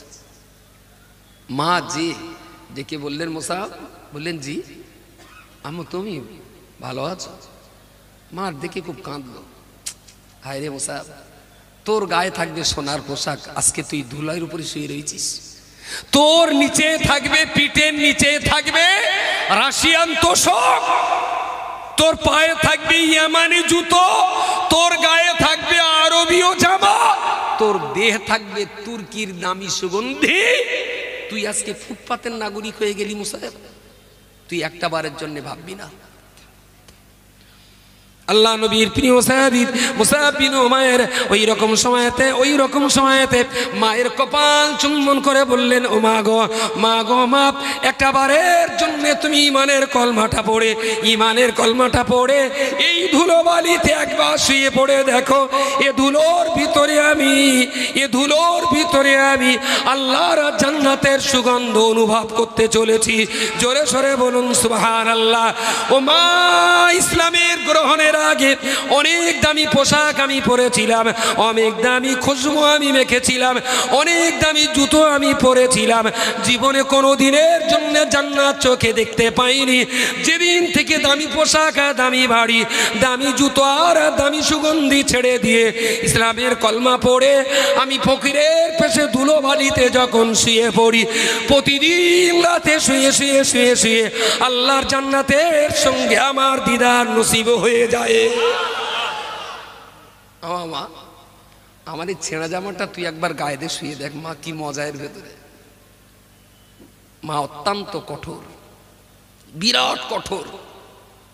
বললেন শোন, আজ থেকে আমার বাড়িটা তোর জন্য বন্ধ হয়ে গেল, তুই কোনোদিন আর আমাকে মা বলে পরিচয় দিবি না, আমার বাড়ি থেকে বেরিয়ে যা, আমার বাড়ি থেকে চলে যা।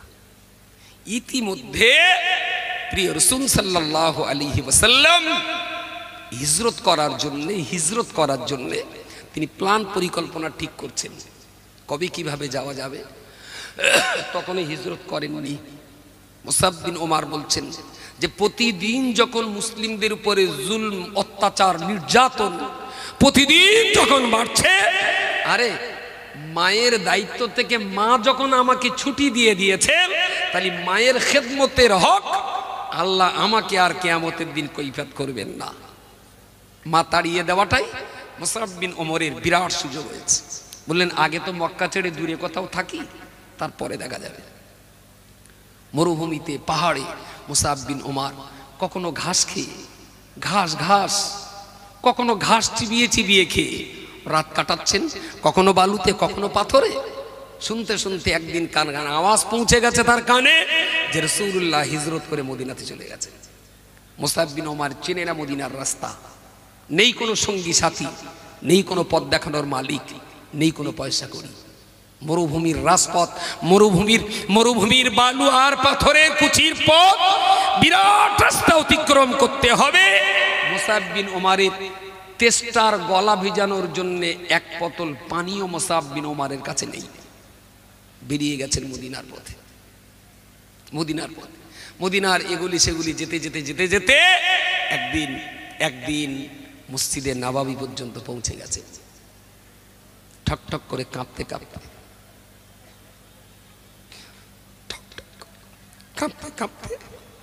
মুসআব বিন ওমর মসজিদ নববীর সিঁড়ির কাছে বসে আছেন।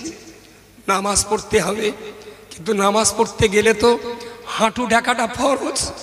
আমার কাছে যে পোশাক রয়েছে, আমি যদি হাঁটু দেখতে যাই আমার গুপ্তাঙ্গ আলগা হয়ে যাবে। আমি আমার গুপ্তাঙ্গ যদি ঢেকতে যাই আমার হাঁটু আলগা হয়ে যাবে। লজ্জা শরম অপমানের কারণে মসজিদে নববীতে জামাতে নামাজ পড়তে পারলেন না। মসজিদের সদর দরজার গেটের এক পাশে উবু হয়ে কাঙাল ফকির মিসকিনের মতো হাতটা বুকে দিয়ে দাঁড়িয়ে আছেন। ফজরের নামাজের জামাত শেষ হয়ে গেল।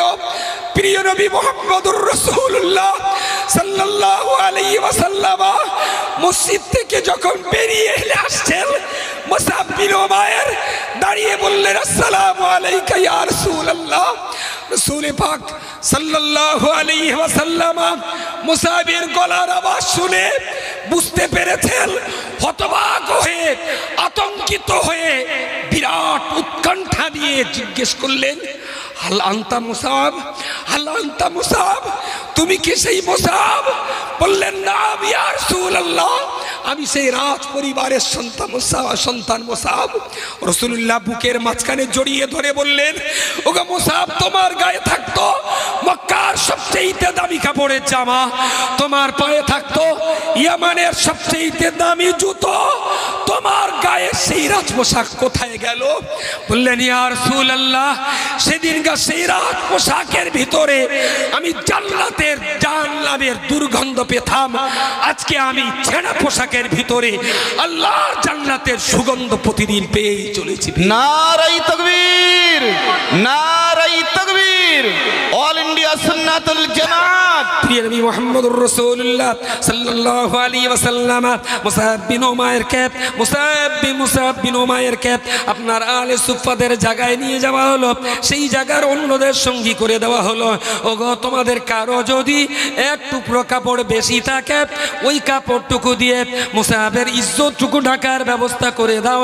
এত ছোট্ট কাপড় নিয়ে মুসআব এসেছে, আলালের ঘরের দুলাল, রাজ পরিবারের সন্তান, যার থাকার অভাব ছিল না, যার পোশাক পরিচ্ছদ জুতো চপ্পলের অভাব ছিল না, এত কোটিপতি ধনী পরিবারের সন্তান আজকে ছোট্ট পোশাক নিয়ে ইসলামের জন্য মদিনাতে হিজরত করে এসেছে।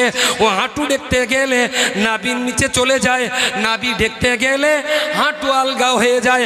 তোমাদের কারো যদি কাপড় থাকে, এক টুকরো কাপড় দিয়ে মুসাহাবের ইজ্জত ঢাকার ব্যবস্থা করে দাও। আপনারা আলে সুফায় যারা ছিলেন, অতিরিক্ত কাপড় কারো ছিল না।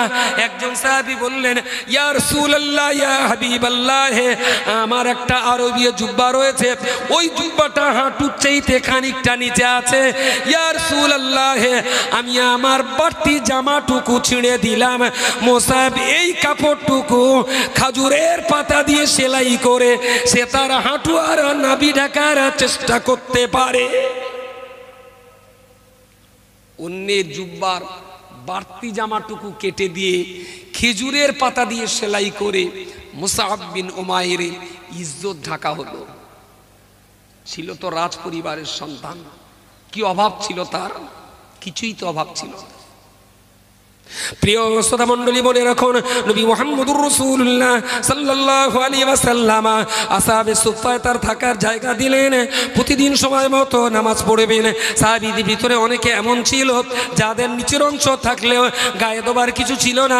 এই জন্য একজন আর একজনকে বলতো, তোমার জামাটা আমাকে দাও, আমি জোহরের নামাজটা জামাতে পড়ে আসি, আর আসরের সময় আমার কাপড়টা তোমাকে দিয়ে দেব, তুমি আবার আসরের নামাজটা জামাতে পড়ে নেবে। একদম খালি গায়ে জনসমাজে আসতে তাদের যেন শরম করতো, লজ্জা লাগতো। তাই একজন আরেকজনকে কাপড় ধার দিত। ঠিক আছে, আমার কাপড়টা পরে তুমি এখন জামাতে যাও, আবার পরের রক্তে ওই কাপড়টা আমার দেবে, তুমি এখানে পড়বে, আমি একটু জামাতে যাব। আহারে, প্রিয় নবী মুহাম্মদুর রাসূলুল্লাহ সাল্লাল্লাহু আলাইহি ওয়াসাল্লাম মুসআব বিন উমাইরের এই কঠিন অবস্থা তিনি সচক্ষে দেখেছেন। যখন সাহাবীরা খাবার কষ্টের কথা বলতো, সাহাবীরা যখন পোশাক আর চপ্পলের অভাবের কথা বলতো, সাহাবীরা যখন শীতের কম্বলের অভাবের কথা বলতো, নবী মুহাম্মদুর রাসূলুল্লাহ সাল্লাল্লাহু আলাইহি ওয়াসাল্লাম সাহাবীদের মাঝখানে উমাইরকে দাঁড় করিয়ে বলতো, বাবারা, একটা বারের জন্য উমাইরের দিকে তাকিয়ে দেখো, তোমাদের জীবন জিন্দেগির কোনো কি অভাব আজকে আর মনে পড়ে? সব সাহাবীরা বলতেন, ইয়া রাসূলুল্লাহ, মুসাহাবের দিকে তাকালি না, মনে হয় আমরা জমিদার। সুবহানাল্লাহ বলেন। ও যদি বাবার এত কিছু ছেড়ে দিয়ে এই ফকিরের জীবন পালন করতে পারে, তাহলে আমাদের জিন্দেগি কষ্ট বলে আর কিছু নেই। ইয়া রাসূলুল্লাহ, আমরা খুব ভালো আছি, আমরা খুব শান্তিতে আছি, আমাদের জীবনে কষ্ট বলে কিছু আমরা দেখছি না। ইয়া রাসূলুল্লাহ, রাসূলুল্লাহ অভাবী মানুষদের সামনে মুসআব বিন উমাইরকে মডেল হিসেবে রাখতেন।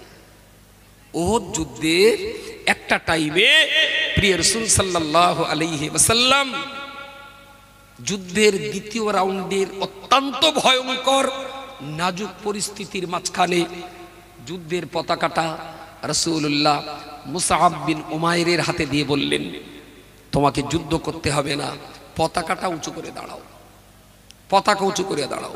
আসলে পতাকা যত সময় উঁচু থাকবে তত সময় সাহাবীরা মনে করবে যে আমরা ঠিক আছি, লড়াই চালাও। দুই পক্ষের পতাকা ছিল, বিক্ষিপ্ত অনেক দূরে চলে গেলে ওরা আবার ওই পতাকাটা থেকে ওই জায়গায় ভাবতো যে ওখানে গেলে আমার লোকজন পাবো। এই নিশান ছিল পতাকা, মুসআব বিন উমাইরের হাতে সেই পতাকা। দ্বিতীয়বারের জন্য দ্বিতীয় রাউন্ডে অত্যন্ত রক্তক্ষয়ী ভয়ঙ্কর রাতের বেলা যখন পিছন দিক থেকে গুহার ভিতর দিয়ে বেদিন মুশরিকদের বিরাট একটা কাফেলা ওরা যখন মুসলিম বাহিনীর উপরে ঝাঁপিয়ে পড়ল, রাতের অন্ধকারে বিরাট রক্তক্ষয়ী যুদ্ধ যখন শুরু হলো, দ্বিতীয় রাউন্ডের সেই যুদ্ধে রাসূলুল্লাহর মাথায় তারা বল্লম মারতে পেরেছিল। দ্বিতীয় রাউন্ডের সেই যুদ্ধে রাসূলুল্লাহর দাঁতে তারা তীর বিদ্ধ করেছিল। রাসূলুল্লাহ বেহুশ হয়ে রাসূলুল্লাহ রক্তাক্ত কুয়ার ভিতরে পড়ে গিয়েছিলেন। ওই যুদ্ধ চলতে চলতে একটা টাইমে মুসআব বিন উমারকে অনেকগুলো শত্রুরা দূর থেকে লক্ষ্য করলো। এত লড়াই করছি, মুসলমানদেরকে এত মারছি, এত শহীদ করার পরেও এখন কেন মুসলমানদের পতাকা এত উপরে? আল্লাহর বান্দা শুনুন না, ওরা ওই পতাকা দেখে এগিয়ে আস্তে আস্তে দেখলো মুসআব বিন উমার রাদিয়াল্লাহু আনহু নিজের ডান হাত দিয়ে ডিঙি মেরে দাঁড়িয়ে ইসলামের পতাকাটা তিনি উঁচু করে রেখেছেন। ওনার পতাকা উঁচু করা দেখে দূর থেকে একটা শত্রু ওখান থেকে চিৎকার করে বলল, তুমি তোমার পতাকা নিচে নামিয়ে ফেলো। মুসআব বিন উমাইর পীরের মতো সিংহের মতন গর্জন করে বললেন, আমার দেহের শ্বাস প্রশ্বাস যত সময় জ্যান্ত থাকবে আমি মুসআব ইসলামের পতাকা নিচু করতে পারি না। ওখান থেকে ও তলোয়ারটা ওখান থেকেই ছুড়ল। সেই তলোয়ার ছুটে এসে মুসআব বিন উমরের ডান হাতটা কেটে ঝুলছে, পুরো ছিঁড়ে যায়নি, ঝুলছে। মুসআব বিন উমাইর ঝোলা অংশটাকে পায়ের তলায় দিয়ে চেপে ধরে একটা টান মেরে চামড়াটাকে ছিঁড়ে দিয়ে পতাকাটা বাঁ হাত দিয়ে ধরে আবার উঁচু করে দাঁড়িয়েছেন। কত রক্ত, কত জীবন, কত কষ্ট, কত মেহনত, কত শ্রম আর কত লাখ শহীদের টাটকা তাজা রক্তের স্রোতে ভিজে তবে ইসলামের কলমা সাক্ষর বাজার পর্যন্ত এসেছে। এটা মুসলমানদের ভুলে গেলে চলবে না। মুসআব বিন উমার রাদিয়াল্লাহু তাআলা আনহু উনি বাম হাত দিয়ে পতাকাটা আবার উঁচু করে ধরলেন। ওই রকম অবস্থাতে যে শত্রুটা তলোয়ার মেরেছিল, যার তলোয়ারে ডান হাতটা কেটে পড়ল, ওর হাতে আর তলোয়ার নেই। অপর একটা মানুষকে, ওদের দলের আর একজন মানুষকে ডেকে বলল, শিগগিরই করে চলে আয়, ইসলামের পতাকা যার হাতে রয়েছে তোর হাত দিয়ে ওই হাতটা নামাতে হবে। আর একটা তলোয়ার দিয়ে ওরা আবার ওখান থেকে চিৎকার করে বলল, মুসআব তুমি এই পতাকা ধরার জন্য একটা হাত তুমি হারিয়ে ফেলেছ, বাম হাত দিয়ে আবার উঁচু করে ধরেছ। জনম জনমের মতো যদি বাঁ হাতটা বাঁচাতে যাও, তুমি ইসলামের পতাকাটা এখন নিচে মাটিতে ফেলে দাও। মুসআব বিন উমার বললেন, আমার হাত বাঁচাবার জন্য কেন, আমি আমার জীবনের শেষ রক্তের ফোঁটা জ্যান্ত থাকাকালীন ইসলামের পতাকা আমি মাটিতে পড়তে দেব না। ওরা আর একটা তলোয়ার ছুড়ল। সেই তলোয়ারে মুসআব বিন উমারের বাম হাতটা কেটে ছুটতে লাগলো। উনি এবার বাম হাতটাও আর এক পায়ে চেপে এখান থেকে একটা টান মেরে ছাড়িয়ে দিয়ে দুই হাতের কবজি পর্যন্ত যেটাই ছিল মাটিতে পড়ে যাওয়া পতাকার সেই ডাংটা দুটো বাহু দিয়ে চেপে ধরে আবার দাঁড়িয়ে তিনি ইসলামের পতাকাটাকে উঁচু করলেন। চিৎকার করে বলুন সুবহানাল্লাহ, সুবহানাল্লাহ। একটা হাত কাটা, বাঁ হাত দিয়ে ধরলেন, আর এক হাত কাটা। দুটো হাত কেটে যাওয়ার পরে মুসআব বিন উমাইর দুই হাতের কোণ পর্যন্ত এইভাবে পতাকাটাকে চেপে ধরে নিচে হাত, মাথাটা উঁচু করে পতাকার সেই দাঁত দিয়ে কামড়ে ধরে সোজা করে রাখার তখনও লড়াই চালিয়ে যাচ্ছেন। শত্রু সৈন্যরা দেখে সহ্য করতে পারেনি। একেবারে কুয়াশার মতো তীর নিক্ষেপ করল মুসআব বিন উমাইরের বুকে তীর লাগবে একটা, দুটো, তিনটে, চারটে। একটা সময় মুসআব বিন উমাইর মাটিতে তিনি ধরাশায়ী হয়ে গেলেন। যুদ্ধ শেষ। রাসূলুল্লাহ বললেন সাহাবীরা কে কোথায় আছে, কে শহীদ হয়েছে, কে বেঁচে আছে, ময়দানে ছড়িয়ে যাও, তাদের অবস্থাটা তোমরা দেখো। দেখতে দেখতে দেখা গেল মুসআব বিন উমাইর ঠিক যেমন করে দুটো বাহু দিয়ে পতাকা চেপে দাঁতে কামড়ে তিনি পতাকা ধরেছিলেন, বুকে তীরের আঘাতে তিনি শহীদ হয়ে মরে গেছেন। পতাকাটা তারা টানছে, মুসআব বিন উমারের হাত আর গাল থেকে পতাকা টেনে বার করে নেওয়া যাচ্ছে না। এর নাম ইমানদার, এর নাম মুজাহিদ, এর নাম নবীর জন্য, ইসলামের জন্য নিবেদিত প্রাণ। দুজন সাহাবী গালটা বাল জোর করে হা করিয়ে একজনে এসে হাতটা একটু টেনে ধরে তবে মুসআবের কাছ থেকে পতাকাটা আলাদা করতে হয়েছিল। ও প্রান্তরে 70 জন সাহাবীর এক জায়গায় রয়েছে 68 জনের, আর একটা জায়গায় রয়েছে হযরতে উসমান রাদিয়াল্লাহু, হযরতে হামজা রাদিয়াল্লাহু আনহু। এবং মুসআব বিন উমাইর রাদিয়াল্লাহু আনহু, এই দুইজনের কবর রয়েছে আর এক জায়গায়। বাকি 68 জনের কবর একই পাঁচিলের ভিতরে আর একটু দূরে এক জায়গায়, 68 জনের আর এক জায়গায় এই দুজনের। ওদের জানাজা পড়ে দাফন করতে হবে। এক এক কবরে একজন, দুজন, তিনজনকে দিতে হবে। মুসআব বিন উমাইরের জানাজা পড়ার সময় সাহাবীরা বললেন, ইয়া রাসূলুল্লাহ, মুসআব বিন উমাইরের গায়ে এত শর্ট কাপড়, যদি মাথা ঢেকতে যাই পা আলগা হয়ে যাচ্ছে, যদি পা ঢেকতে যাই মাথা আলগা হয়ে যাচ্ছে। আল্লাহ নবী মুহাম্মদুর রাসূলুল্লাহ সাল্লাল্লাহু আলাইহি ওয়াসাল্লাম সব কাজ ফেলে রেখে মুসআব বিন উমরের লাশের কাছে চলে গেলেন। মুসআব বিন উমরের মরা দেহর কাছে চলে গেলেন। সত্যি সত্যি দেখলেন তাই, এত শর্ট কাপড় তার পরনে ছিল। এবং যুদ্ধ করতে করতে যুদ্ধ ময়দানে যারা শহীদ হয়ে যাবেন, ওদের গায়ে রক্ত মাখা যে কাপড় থাকবে, ওই কাপড়টাই তাদের কাফনের কাপড়, নতুন কোনো কাফন তাদের দেওয়া হবে না। সাহাবীরা বললেন, ইয়া রাসূলুল্লাহ, আপনি দেখুন ওই মুসআবের লাশটাকে ঢাকার জন্য ওর পরনের কাপড়, হাঁটু দেখতে গেলে মাথা আলগা হয়ে যায়, আবার মাথা যদি আমরা ঢেকতে যাই হাঁটু আলগা হয়ে যাচ্ছে। মুসাইবের এই অবস্থা দেখার পরেতে রাসূলুল্লাহ হাও করে ডুকরে কেঁদে ফেললেন। আল্লাহ পাক রব্বুল আলামিন যে ছেলেটি ইসলামের জন্য তার বাড়ি ছাড়তে পারে, ইসলামের জন্য সোনার রাজপোশাক ছাড়তে পারে, ইসলামের জন্য দামি জুতো ছাড়তে পারে, বাবার ঐশ্বর্য, বাবার ধন সম্পদ সব কিছুকে ছেড়ে দিয়ে আজকে মুসাবের মতো কোটিপতি ঘরের সন্তানের মরণের সময় পুরো কাফন নিয়ে কবরে যেতে পারছে না। ওগো রব্বুল আলামিন আল্লাহ, আমি মুহাম্মদকে তারা বিশ্বাস করেছে, আমি আব্দুল্লাহর বেটা মুহাম্মদ, ওরা আমার কথা বিশ্বাস করে নিয়ে বাবার ঐশ্বর্য ধন সব কিছুকে থুতু দিয়ে আমার কথা মতো যুদ্ধে জীবন দান করেছে। ওগো রব্বুল আলামিন আল্লাহ, ওদের যুদ্ধে যারা শহীদ হয়েছে, মুসআব বিন উমার, সাইয়্যিদুশ শুহাদা আমির হামজা, আল্লাহ পাক রব্বুল আলামিন দুনিয়ার সমস্ত কষ্ট আর অভাব অনটন আপনার জান্নাতের বিনিময়ে আপনি ঋণ শোধ করে দেবেন।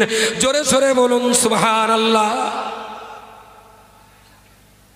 আমি মুসআব বিন উমারের একটা ইতিহাস শুনিয়েছি, যদি শোনেন হযরত আবু জান্দালের কথা, যদি শোনেন হযরত বিল্লালের কথা, যদি শোনেন মা খাদিজাতুল কুবরা রাদিয়াল্লাহু আনহার কথা, ইসলামটা না খুব খুব সহজে আপনার পর্যন্ত আসেনি। ইসলামের মূল্যবোধটুকু আমাদের দিতে হবে। প্রিয় শ্রোতা মণ্ডলী, মনে রাখুন নবী মুহাম্মদুর রাসূলুল্লাহ সেদিন তো ওদের ময়দানে হাজির ছিলেন। আজকে আমার সমাজে, আমার মজলিসে তো আমরা নবী মুহাম্মদুর রাসূলুল্লাহকে আমরা এখানে হাজির দেখতে পাবো না, হাজির করতে পারবো না, কথা বলতে পারবো না, প্রয়োজন তার কাছে কথা বলে প্রয়োজন মেটাতে পারবো না। কিন্তু নবী তো আবু বকরকে বলেছিলেন, বাবা আবু বকর, আমি ইন্তেকাল করব, এর জন্য কাঁদতে হবে না, আমার বর্তমানে তোমরা আল্লাহর কোরআন আর আমার সুন্নাতকে আঁকড়ে ধরবে, আল্লাহর কোরআন আমার সুন্নাতকে আঁকড়ে ধরবে। আল্লাহর কোরআন আর আমার সুন্নাতকে যদি আঁকড়ে ধরতে পারো, পৃথিবীর কোনো কেউ তোমাদের গোমরাহ করতে পারবে না। আল্লাহর বান্দা মনে রাখুন, আল্লাহর বান্দা মনে রাখুন, মুফতি আব্দুল কাইয়ুম সাহেবের আল্লাহ যা অর্থ দিয়েছেন, দুবেলা দুমুঠো ডাল ভাত খাবার মতন ব্যবস্থা রয়েছে। আশিক বিল্লাহ যা অবস্থা রয়েছে, দুবেলা দুমুঠো খাওয়া পড়ার কষ্ট হবে না। রজব আলী সরকারি চাকরি করে, দুবেলা দুমুঠো খাওয়া পড়ার কষ্ট হবে না। আমি যে জায়গাটায় রয়েছি, দুবেলা দুমুঠো ডাল ভাতের অভাব আল্লাহ দেবে না। কিন্তু বান্দা মনে রাখতে হবে, অল ইন্ডিয়া সুন্নাতুল জামাত রাসূলুল্লাহর ওই কথা অনুযায়ী হাদিস আর কোরআনকে জিন্দা রাখার জন্য এত প্রতিষ্ঠান তৈরি করার মধ্য দিয়ে যেমন ছেলেদের ভিতরে আলেম তৈরি করা, তেমন মেয়েদের ভিতরে আলেম তৈরি করে কোরআন এবং হাদিসকে জিন্দা রেখে রাসূলুল্লাহর আদর্শকে আমাদের মাঝে জিন্দা রাখার যে সংগ্রাম চালিয়ে যাচ্ছি, আল্লাহর কসম করে বলছি, এ কাজ না করলে আমাদের খাওয়া পড়ার কোনো কষ্ট হবে না, দারুণ সুন্দরভাবে আমাদের জীবন চলবে। কিন্তু মনে একটাই প্রশ্ন জাগে, ময়দানে মাশারের কঠিন সুবেতে, ময়দানে মাশারের কঠিন সময়েতে আল্লাহ পাক রব্বুল আলামিন সেদিন যদি জিজ্ঞেস করে, রাসূলুল্লাহর হাদিস তোমরা পড়েছিলে, কিন্তু নবীর হাদিস অনুযায়ী কোরআন এবং হাদিসকে জ্যান্ত রাখার জন্য কি কাজ করেছো? হাসরের মহামাঠ মহাময়দানে উত্তর দেওয়ার জন্য মাথার গাম পায়ে ফেলে রাতের রাত আর দিনের দিন কষ্ট মেহনত করে মুখ দিয়ে রক্ত তুলে রজবালির মতন বাচ্চা ছেলেটা 1200 মেয়ের দায়িত্ব নিয়ে এই প্রতিষ্ঠান সুন্দরভাবে পরিচালনা করছেন। হাজার হাজার মুসলমান যারা এখানে রয়েছে আল্লাহকে সাক্ষী রেখে বলছি, মুসাইব বিন উমাইর ইসলামের জন্য তিনি বাবার সহায় সম্পত্তি, বাড়ি গাড়ি, বাবার সমস্ত পশুপালন, বাবার খাজুর বাগান সব কিছুকে ছেড়ে দিয়ে এক টুকরো কাপড় নিয়ে কবরের মাটিতে চলে গেছেন। মুসাইবের ইতিহাসটাকে মনে রেখে রাসূলুল্লাহর হাদিস আর আল্লাহর কোরআনকে জিন্দা রাখার জন্য এই বিরাট হাজার হাজার জনগণের মাঝখানে এমন কোন আল্লাহর বান্দা রয়েছেন খাদিজাতুল কুবরা বালিকা মাদ্রাসা এতিমখানার 1 বছরের ব্যয়ভার বহন করার জন্য কোন আল্লাহর বান্দা রয়েছেন 5 লক্ষ টাকা দিয়ে মুসাইব বিন উমারের সঙ্গে জান্নাতে যাবেন? অনেক চিৎকার করেছি, অনেক চিৎকার করেছি। গত বছর খাদিজায় সভা করে বাড়ি গিয়ে গুনে দেখি 2500 টাকা দিয়েছে, 2500 টাকা দিয়েছে। এমনি চাইনে বলি নে, তাও আলহামদুলিল্লাহ কালকে একটু রজবালির ফাঁকি দিছি, কালকে ফাঁকি দিছি 2 জায়গায় গেছি 8000 টাকা লেগেছি, আগের দিন এক জায়গায় গেছি 9000 টাকা লেগেছি। আর এখানে মুখ দিয়ে রক্ত তুলে 2500 টাকা দেয়। আর এই বলে ফেলিস মানে এবারে তো মোটে দেবে না, রেগে নাও দিতে পারে। আর এরা যারা বসে রয়েছে ইচ্ছা করলে প্রত্যেকেই 2টো করে দাউদকে 2000, 4000, 5000 টাকা আজকেও রোজগার করতে পারতেন। আল্লাহ এদের কারোর হিজড়ে করিনি, এদের ক্ষমতা আছে, সে যোগ্যতা আল্লাহ এদের দিয়েছে। এরপরেও শুধু প্রতিষ্ঠান, শুধু কোরআন, শুধু হাদিস, শুধু ইসলামী শিক্ষাকে জিন্দা রাখার জন্যই আলেমরা সময় দিচ্ছে। আপনারা সময়ের অর্থ 2টো দিন দিয়েছেন এ পর্যন্ত। না দিলে জামিয়ার মতো প্রতিষ্ঠান, না দিলে খাদিজার মতো প্রতিষ্ঠান, না দিলে ফাতেমার মতো প্রতিষ্ঠান, না দিলে জীবনতলা আমিনিয়া মাদ্রাসাতুল বানাতের মতো প্রতিষ্ঠান কোথার থেকে তৈরি হতো? আমাদের তো টাকা তৈরি করার মেশিন নেই, আমাদের তো টাকা তৈরি করার মেশিন নেই। আবার যদি চাকরি বাকরি দিতে পারতাম তাও কোটি কোটি টাকা নেয় বাঁয় ফেলতে পারতাম, সেও তো লোকে আমাদের টাকা দেবে না, জানে এর কোনো যোগ্যতা নেই। আল্লাহর হস্তে এই হাজার হাজার মানুষের মাঝখানে আমি 5 লক্ষ টাকা চেয়েছি, 5 লাখ টাকা চেয়েছি। কোন আল্লাহর বান্দা টাকা যাদের আছে আমি টাকা দিন, অতীতে দিয়েছেন আজও দিতে হবে। 1 লাখ টাকা দেবেন, 50,000 টাকা দেবেন, সর্বনিম্ন মিনিমাম এবছর খাদিজা থেকে ফারেগ হবে 66টা মুহাদ্দিসা মাওলানা আলিমা। জোরে সোরে বলুন নারে তাকবীর। 66টা বিষাক্ত তীর এবার বেরোবে শত্রুদের বুকের পাঁজরা ঝাঁঝরা করার জন্য। 66টা ওদের কাছে বিষ, 66টা মেয়ে আবার দাওরা হাদিস ফারেগ হবে। একদম কম করে 66টা 10,000 টাকা লাগবে, বাকি 10 টাকা, 50 টাকা, 100 টাকা, 2 টাকা। আমি তো এলেম কালাম কম, আপনার 2 টাকা 5 টাকা মুফতি সাহেবের দেবেন, ও লোক ফুটুদের 2 লাখ 3 লাখ করে নিতে পারবে। ও লোকের এলেম কালাম বেশি আছে, 2 টাকা দিলেও 2000 টাকা সওয়াব হবে। ও লোকের হাত আমার চাইতে ভালো হাত আছে, দেবেন। আর আমি একবার শেষে যদি সুযোগ হয় একবার চটজাল আমিও লাভাবো, আমিও লাভাবো। আল্লাহর কোন বান্দা রয়েছে এই হাজার হাজার মানুষের মাঝখানে? খাদিজাতুল কুবরা বালিকা মাদ্রাসা এতিমখানা মা খাদিজাতুল কুবরা রাদিয়াল্লাহু তাআলা আনহা, তিনি তার বাবার সম্পত্তি পেয়েছিলেন। 2 জন স্বামী অল্প বয়সে মারা গিয়েছিলেন, ওই 2 জনের সম্পত্তি তিনি পেয়েছিলেন। অগাধ টাকার মালিক হওয়ার পরেতেও মা খাদিজাতুল কুবরা 40 বছর বয়সে নবী যখন ইসলামের কথা বললেন, নিজের সমস্ত অর্থ সম্পদকে স্বয়ং রাসূলুল্লাহর চরণে তিনি কোরবানি করে দিয়েছিলেন। ফাতেমা বলছেন, আমার মা যেদিন মারা যাচ্ছে আমি মাকে বললাম, মা কত মা তো তার বাচ্চাদের খাবার টাকা দেয়, অন্তত 1টা টাকাও দিন। মৃত্যু সজ্জায় শায়িত খাদিজা ফাতেমার হাতটা ধরে চুমকে বললেন, শোন কচি, আমার যা টাকা ছিল সব তোর বাপের দিয়ে দিয়েছিলাম, তোর বাপ ইসলামের জন্য সবটাই খরচ করে ফেলেছে, 1টা টাকাও ঘরে রাখিনি। তার নাম খাদিজা। ফাতেমা বলছেন যে এমন সময় মাকে কাঁদতে দেখছি, মা কাঁদছেন। ফাতেমার বয়স তখন 5 বছর।